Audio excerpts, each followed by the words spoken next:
Okay, guys, this is going to be your review from home, okay, with your parent's signature on test corrections, okay?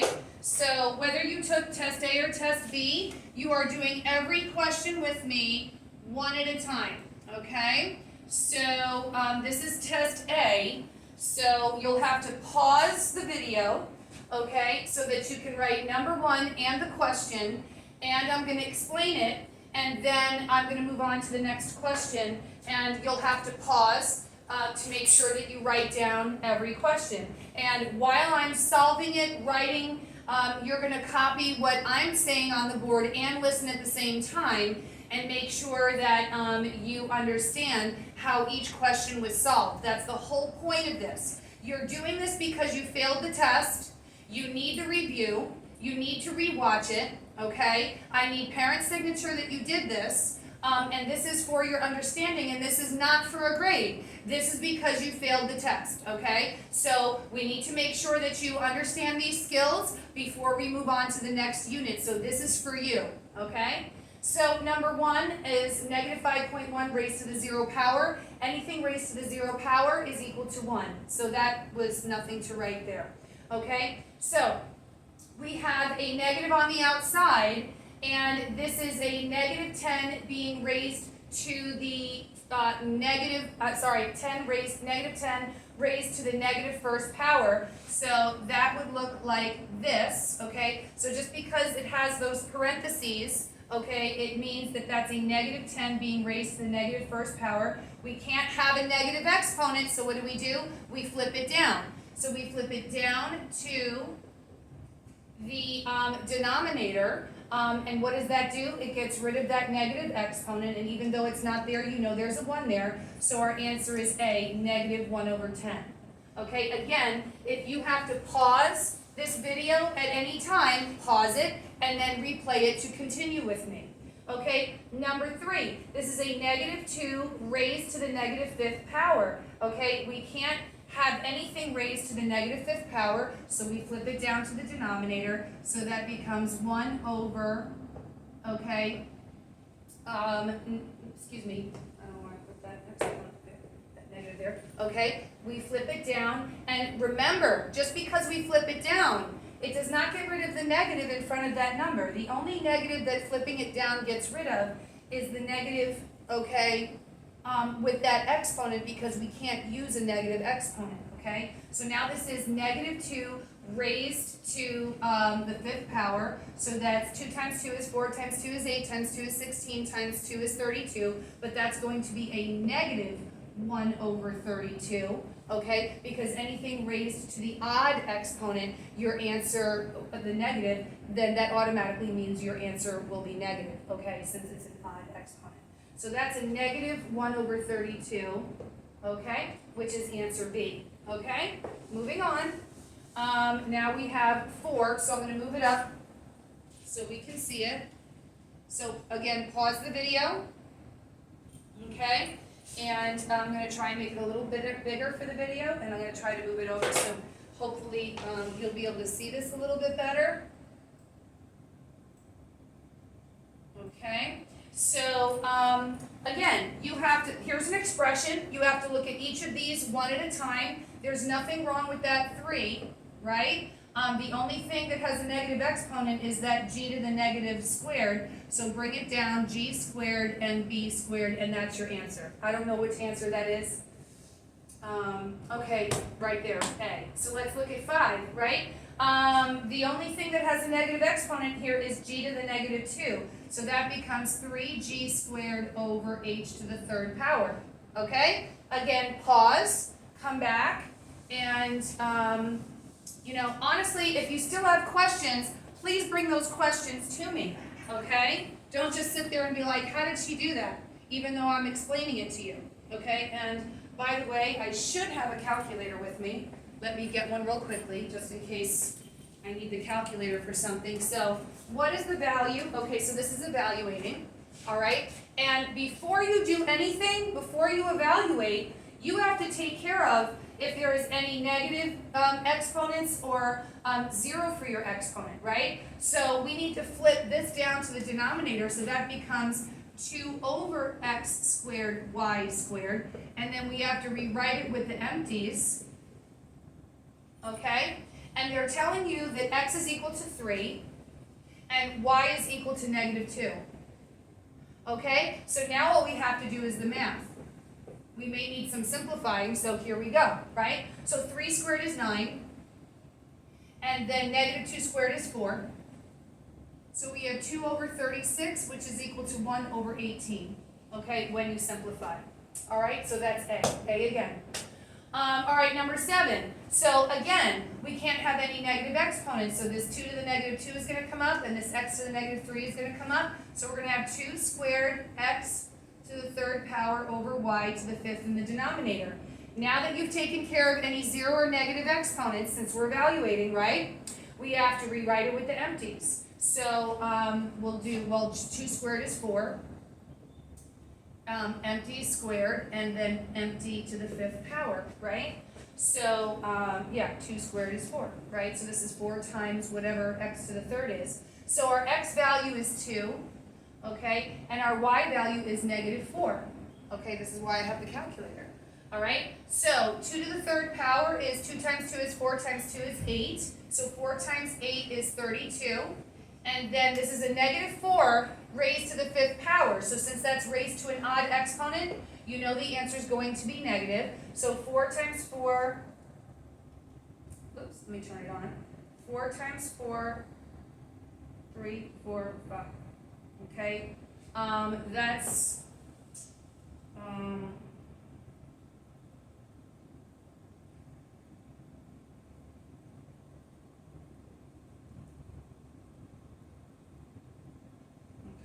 so let me see the answer choices. Okay, so is that y is equal to negative 4 raised to the 5th power. Okay, so let me try that again. So 4 times 4, 1024. Okay, so if we simplify that, let me see if that's divisible by 8. 128. So that's going to be 8. No, that's going to be 4 over 128. Okay, and then let's see if that's divisible by 4. 32. Okay, so that's 1 over 32. Okay, so as you can see, there was a simplification process, right? So 2 to the 3rd power is 8. 4 times 8 is 32. Excuse me, that's a negative. Negative 1 over 32. All right, and that's a negative 4 raised to the 5th power. So 4 times 4 times 4 times 4 times 4 is 1024. So can this be simplified? Yes, I said, okay, well, what are they both divisible by? And let me see if 1024 is divisible by 32. I could have saved myself some time. 32. So 32 goes into itself 1 time.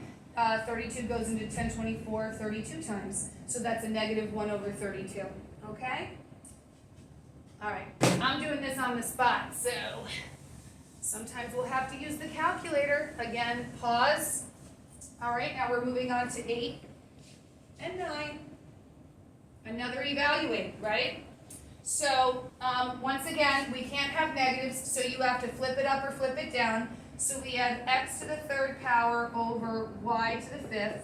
Then you have to rewrite it with the empties. Same exact process as the previous 2 questions, right?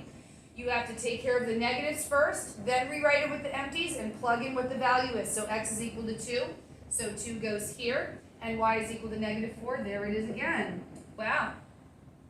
Okay, so we have 8, and then we have 10, 24, right? And then I believe, let's see, what did I do with my calculator?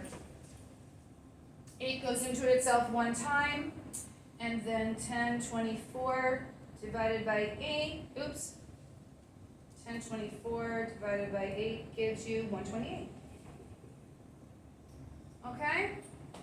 Oh, and negative 4 raised to the 5th power. There it is again. That's going to be a negative 128, because a negative times a positive gives you a negative, times a positive, a negative times a negative gives you a positive, times a negative gives you a negative, times a negative gives you a positive, and then the 5th one times a negative gives you a negative. So just remember, when you have a negative number raised to an odd exponent, the answer will be negative, okay? All right, moving on. That was 8. Let's do 9 and 10. I'm trying to go through this as quickly as possible because I know you're already familiar with the questions. Okay, so here we are multiplying powers of the same base. What happens when we're multiplying powers of the same base? We are going to add those exponents. So negative 8 minus 2 is negative 10. Negative 10 plus 10 is 0. So anything raised to the 0 power is equal to 1. That was number 9. Let's look at number 10. Okay, we are multiplying powers of the same base, but we have different coefficients here. So you have to multiply the numbers first. So 4 times 3 is 12. And then bring over your c, and we have to add those exponents. So negative 1 plus 10 is 9. So our answer would be B. Okay? Again, pause, and let's move it up. Now we have 11, 12, and 13. Okay, let me move that down. Okay, so again, we are going to multiply 7 times 6 is 42. Bring over your x. Negative 8 plus 3 is a negative 5. We cannot have, so we added those exponents, right? We can't have a negative exponent, so how do we get rid of a negative exponent? You flip it down to the denominator, so that becomes 42 over x to the 5th. Here we have number 12. Again, multiply the numbers first. So negative 2 times 3 is a negative 6. Negative 6 times 2 is a negative 12. Bring over your x. There's two variables. We have x and y. So let's do the x variable first, then the y. So you have 8 plus 4 is 12, and then bring over the y. Okay, y to the 9th. Okay? I don't know what answer that is. It might be C. Okay? Doesn't matter what the answer is. Which answer choice it is. All we care about is doing it and understanding the process. Okay? 13. Okay, there it is. Same thing. Multiplying, right? So negative 4 times 2 is negative 8. Negative 8 times 5 is 40. Even though it's not there, you know there's a 1 there. Excuse me, negative 40. Right? Once again, negative 4 times 2 is a negative 8. Negative 8 times 5 is a negative 40. Negative 40 times 1 is negative 40. We have x's and y's. Let's do the x first. So 3 minus 8 is negative 5. Bring over the y. Negative 2 plus 5 is a positive 3. It's pretty much okay, except for our negative exponent here again. So now we have negative 40 y to the 3rd over x to the 5th, because we have to flip that down to get rid of the negative exponent right there. So it's negative 40 y to the 3rd over x to the 5th. Okay, moving on. So that's what I meant that you have to know when to add those exponents and when you multiply the exponents, right? When do we multiply exponents? When we have a power raised to a power, which is the next 3 questions here. Okay, so this is a power raised to a power. Okay, pause it, make sure you write down that example, and then play it with me. So that's going to be k to the negative 18, right? And then that becomes 1 over k to the positive 18, because you can't have a negative exponent. Now, here we have, again, t to the 8th power times t to the 10th power raised to the 0 power. What did we say before? When we have an expression like this, you always take care of the power raised to a power first.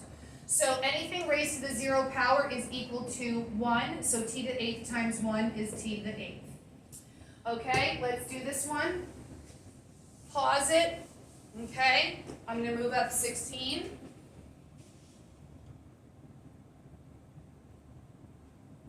Okay, once again, This power raised to a power is in front, okay, but you still have to do the power raised to the power first. So we have negative times negative gives us y to the 50, right? Negative times negative is positive. 5 times 10 is 50 because of power raised to a power. You have to multiply those exponents, right? And then we have y to the 50th times y to the 10th, which is y to the 60th, and we're done.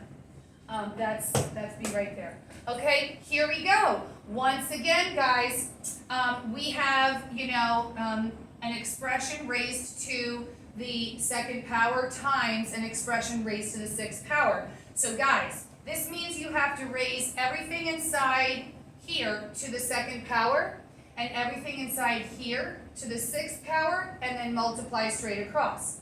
So 3 squared is 9. Now, even though it's not there, you know there's a 1 there, right? So bring over your x. So that's a power raised to a power. So 1 times 2 is 2. Bring over your y. Again, that's a power raised to a power. So we multiply those exponents. So 3 times 2 is 6. Now put your times because it's this times this, right? And now we're going to bring over the x. Even though it's not there, there's a 1 there for the x. And a 1 there for the y, that's a power raised to a power. So we multiply those exponents. So 1 times 6 is 6. And for the y, 1 times 6 is 6. Okay? So now we multiply straight across. So 9 comes over, because even though it's not there, you know there's a 1 there. So 9 times 1 is 9. Now we'll do the x's, right? Bring over your x. X to the second power times x to the sixth power. 2 plus 6 is 8. And then y to the 6 times y to the 6 is y to the 12th, and that's your final answer. Okay? Again, pause it, re-listen, go back, make sure you understand it. Okay? Don't just be listening to this, guys, just to write it down and write down the answer. Okay? That's mindlessness. Anyone can take notes, but you have to listen to what I'm saying. Okay? And understand it. We're doing this for understanding. Okay, moving on to 18. Okay, so now we have some division, guys, right? And I don't want you to think of it as subtracting exponents, right? I said that there are 2 ends in the denominator that cancel out with 2 of the ends in the numerator, which means there are 4 ends left over in that numerator. So our final answer is n to the 4th. Same thing here. You cannot do anything when you have a negative exponent. Negative exponents trump everything. You have to take care of the negative exponent first. So we have to flip that down. So that becomes 1 over a to the 5th times a to the 10th, right? So now when you're multiplying powers of the same base, we add the exponents. So 5 plus 10 is 15, and there you go. Okay? Now I'm going to move 20 up. You can pause it, because I'm erasing it very quickly, so you'll have to pause it to make and re-listen to and listen to what I'm saying. Okay, listening is so important. Now, okay, guys, we have a negative here and a negative here and a negative here. We can't simplify anything until we take care of those negatives, right? So there's nothing wrong with that c to the 8th, so that stays up there. D to the 12th has to come down. C to the negative 4th has to come up. And d to the 8th also has to come up. Okay? So we flipped d to the 12th down, it got rid of the negative exponent. We flipped c to the 4th up, got rid of the next negative exponent. We also flipped d to the negative 8 up, we got rid of the negative exponent. Okay? So now, what's our final answer? Well, 8 plus 4 is c to the 12th. Okay? And we have d to the 8th. Over d to the 12th. Now there are 8 d's in the numerator that will cancel out with 8 of the d's in the denominator, which means we have 4 d's left over in the denominator, okay? So we have c to the 12th over d to the 4th, and that's your final answer. Okay? This is what I mean, guys, when you're doing your assignments for me. This is what I mean by showing your work. Please understand that. Look at that. I showed the steps. I flipped and flipped. I simplified, and I wrote my final answer. Okay? I didn't just go from this to this. Okay? If you write this on your work and this is the answer you get, you will take a 0 for that assignment because you didn't show me your work and your steps and how you got to your answer. I've been saying that all year. Okay? Please hear me when I say that. Show your work as to how you come to your answer. We're moving up 21. Now we are simplifying the quotient, right? We've got 3 or 4 of them here. Simplifying quotients. Let's start with 21. Okay? We have a positive 2, so we don't have to flip anything. We just have to raise everything inside to the second power. So 2 squared is 4, 5 squared is 25, and then this is a power raised to a power, so 9 times 2 is 18, and you're done. Okay? Everything in here needs to be raised to that second power. So, let's do it. So a power raised to a power, we multiply those exponents, so 2 times 2 is 4. 10 squared is 100. Okay? Bring over your j. Power raised to a power, 5 times 2 is 10. That's your final answer. Okay? Moving on. Pause so you can make sure you wrote it down, and I hope you're listening while I'm teaching. Okay, 23. Oh, guys, now we have a negative exponent, but do not fear, because we know how to take care of a negative exponent.